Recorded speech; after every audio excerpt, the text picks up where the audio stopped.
ಹಲಸಿನ ಹಣ್ಣನ್ನೆಲ್ಲ ತುಂಡು ಮಾಡಿ ಆಯ್ತು. ತುಂಡು ಮಾಡಿ ಸ್ವಲ್ಪ ಹಲಸಿನ ಹಣ್ಣನ್ನು ತಂದೇನೆ. ಹಲಸಿನ ಹಣ್ಣಿನ ಸೀಸನ್ ಅಲ್ಲ, ತುಂಬಾ ಹಲಸಿನ ಹಣ್ಣು ಸಿಗ್ತದೆ. ಅದನ್ನುಂಟಲ್ಲ ನಿಮ್ಗೆ ಸ್ಟೋರ್ ಮಾಡುದು ಅಂತ ತೋರಿಸ್ತೇವೆ. ಹಲಸಿನ ಹಣ್ಣನ್ನು ಉಂಟಲ್ಲ ಬೀಜ ತೆಗೆದು ಅಂದದ್ದು ನೋಡಿ, ಚಂದ ಮಾಡಿ ಕ್ಲೀನ್ ಮಾಡಿ ತಂದದ್ದು.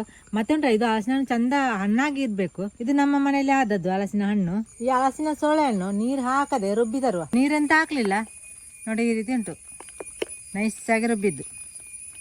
ಬಾಣಲೆ ತಗೊಂಡಿದ್ದೇನೆ. ಒಂದು ಸ್ವಲ್ಪ ದಪ್ಪ ಇದ್ದ ಬಾಣಲೆ ತಗೊಂಡ್ರೆ ಒಳ್ಳೇದು. ಸ್ವಲ್ಪ ತುಪ್ಪ ಹಾಕುವ, ಜಾಸ್ತಿ ಒಂದು 2 ಚಮಚ ಹಾಕುವ.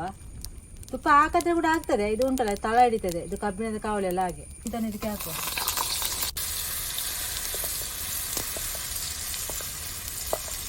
ಈಗ ಚಂದ ಮಾಡಿ ಮಿಕ್ಸ್ ಮಾಡಬೇಕು.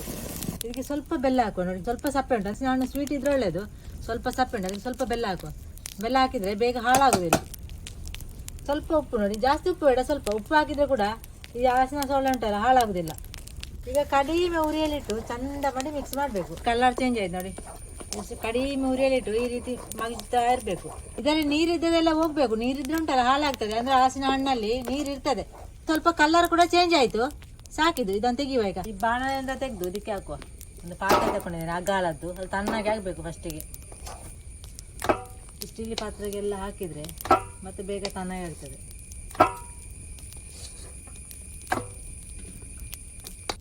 ಈ ರೀತಿ ಸ್ವಲ್ಪ ಬಿಡಿಸಿಡುವ, ಅದು ತಣ್ಣಗೆ ಆಗಲಿಕ್ಕೆ ಮಾತ್ರ.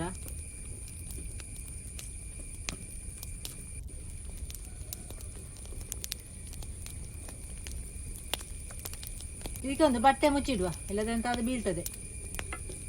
ಈಗ ತಣ್ಣಗಾಗಿದೆ ನೋಡಿ, ಈ ರೀತಿ ಉಂಟು.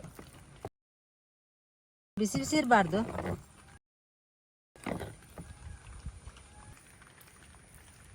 ಇಲ್ಲಿ ಒಂದು ಟಿಫಿನ್ ತಗೊಂಡಿದ್ದೇನೆ ನೋಡಿ, ಇದರಲ್ಲಿ ಸ್ವಲ್ಪ ಕೂಡ ನೀರಿರಬಾರ್ದು. ಈ ಪೇಸ್ಟನ್ನು ಇದಕ್ಕೆ ಹಾಕುವ.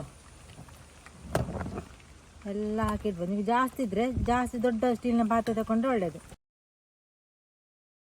ಫ್ರಿಜ್ಜಲ್ಲಿ ಕೆಳಗಿಟ್ರೆ ಹಾಳಾಗ್ಬೋದು. ಫ್ರೀಜರಲ್ಲಿ ಇಡಿ, 6 ತಿಂಗಳಿಂದ 1 ವರ್ಷದವರೆಗೆ ಇಡ್ಬೋದು, ಹಾಳಾಗುದಿಲ್ಲ.